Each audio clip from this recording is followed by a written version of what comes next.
ঘুগনি তো আমরা সবাই খেতে ভালোবাসি, আমিষও খাই আবার নিরামিষও খাই। তো আজকে তোমাদের কাছে একটা আমিষ রেসিপি নিয়ে এসেছি, সেটা হচ্ছে আমি মাংসের চর্বি দিয়ে ঘুগনিটা করেছি এবং এর জন্য এর টেস্ট দ্বিগুণ বেড়ে গেছে। পুরো মনে হচ্ছে মাংসের গন্ধ বেরোচ্ছে সবসময়, খুব ভালো হয়েছে খেতে। তো এর জন্যে আমি ঘুগনি মটর নিয়েছি 250 গ্রাম। সেটাকে আমি সারা রাত ভিজিয়ে রেখে প্রেসারে নুন দিয়ে জল দিয়ে ভালো করে 4টে সিটি দিয়ে সেদ্ধ করেছি। মটর গলবে না কিন্তু নরম হয়ে যাবে সেরম সেদ্ধ করতে হবে। তারপরে কড়াইতে সাদা তেল দিয়ে আমি আলু টুকরো টুকরো ডুমো করে ছোট ছোট করে কেটে নিয়েছিলাম, সেগুলোকে দিয়ে ভালো করে বেশ রং ধরা অবধি ভেজে নিয়ে তুলে নেব। দেখো সুন্দর রং এসে গেছে। এবার আলুগুলোকে আমি কড়াই থেকে এক এক করে তুলে নেব। আলুগুলোকে তুলে নেওয়ার পরে ওই তেলের মধ্যে আমি কিছুটা সর্ষের তেল দিয়ে দেবো। সর্ষের তেল দিয়ে তেলটা একটু গরম হলে তার মধ্যে ফোড়নের আমি গরম মশলা আর সাদা জিরে দেবো। আমি 6-7টা এলাচ দিয়েছি, 3টে দারচিনি দিয়েছি আর কিছুটা 1 চামচ মতো সাদা জিরে দিয়েছি।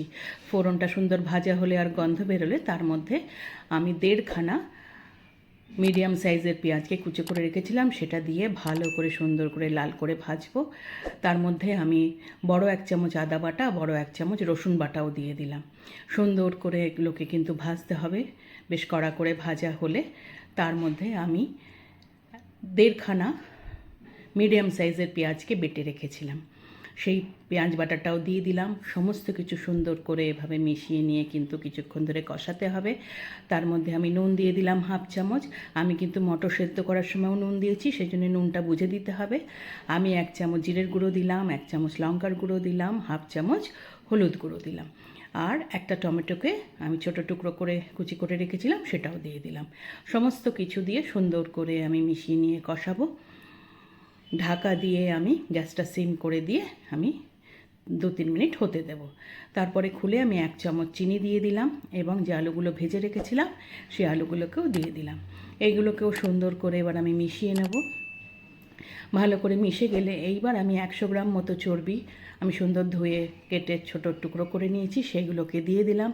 দিয়ে ভালো করে সেগুলোকেও কিন্তু আমি মিশিয়ে নিয়ে এবার এটাকেও কিছুক্ষণ ধরে কষাতে হবে।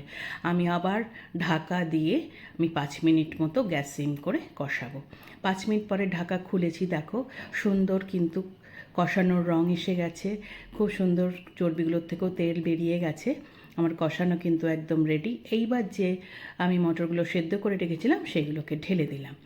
এইবার এগুলোকেও সমস্ত কিছু একসাথে আমি সুন্দরভাবে ধৈর্য নিয়ে আমি মেশাবো।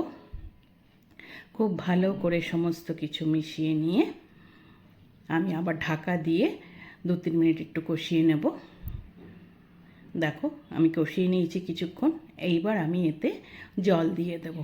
তার আগে একটু নাড়িয়ে মিশিয়ে নিলাম, নিয়ে এইবার পরিমাণ মতো জল দিয়ে আমি ঢাকা দিয়ে 10 মিনিট মতো সেদ্ধ হতে দেব।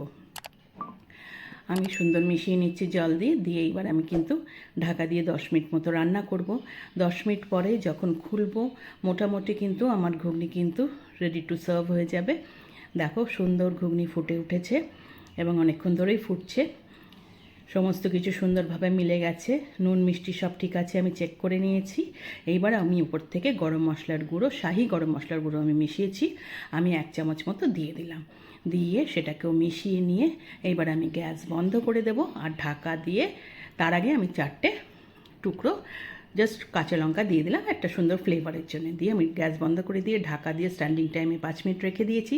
5 মিনিট পরে খুলেছি, দেখো আমার ঘুগনি একদম রেডি টু সার্ভ।